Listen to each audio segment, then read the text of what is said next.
আজ আমাদের ৪৫তম দিন। তথ্য প্রকল্প দ্বিতীয় পর্যায়ে মহিলা ও শিশু বিষয়ক মন্ত্রণালয়ের অধীনে জাতীয় মহিলা সংস্থা কর্তৃক পরিচালিত তথ্য প্রকল্প দ্বিতীয় পর্যায়ে জনবল আমরা ৪৫ দিন থেকে এই প্রেস ক্লাবের সামনে অবস্থান করছি। আমাদের এখন পর্যন্ত সেরকম কোনো আশ্বাস দেওয়া হয়নি। আমাদের ১৯ জুন আমাদের ২০২৫ মাননীয় উপদেষ্টা উনি আমাদের সাথে বসেছিলেন।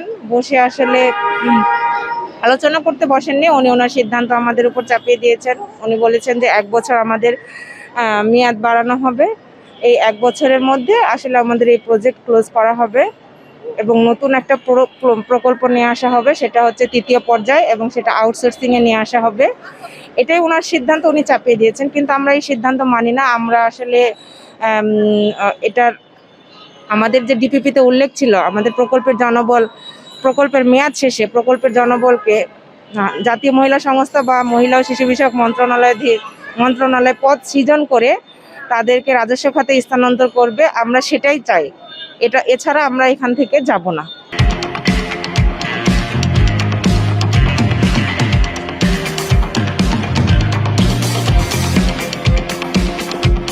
এটা ওনারা আশ্বাস দেন, এটা আমাদের চাওয়া। আর ওনারা বলেছেন যে ১ বছর প্রকল্পের মেয়াদ বাড়বে।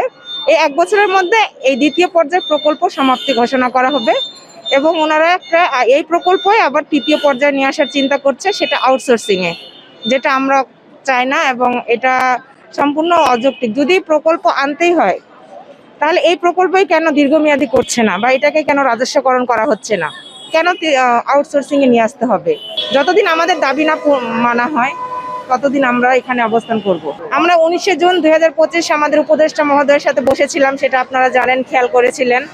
তো সেটাতে ওই ১৯ জুনে উনি আমাদেরকে এই সিদ্ধান্ত জানিয়েছেন। আসলে ওটা মতামত আলোচনা ছিল না, ওটা ওনার সিদ্ধান্ত, উনি শুধু আমাদেরকে জানিয়ে দিয়েছেন।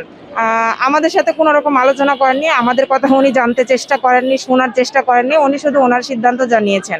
আপনাদের মাধ্যমে আমি আমাদের উপদেষ্টা মহোদয়ের কাছে বিনীত অনুরোধ করব যে আপনি আমাদের এই বিষয়টা আন্তরিকতার সাথে দেখেন। আমাদেরকে এই ৪৫ দিন ধরে আমরা যে মেয়েরা এখানে কষ্ট করছি, অবস্থান করছি, আমাদের দাবিগুলো মেনে আমাদেরকে ঘরে ফিরে যাওয়ার, আমাদের চাকরিতে ফিরে যাওয়ার ব্যবস্থা করে দিন।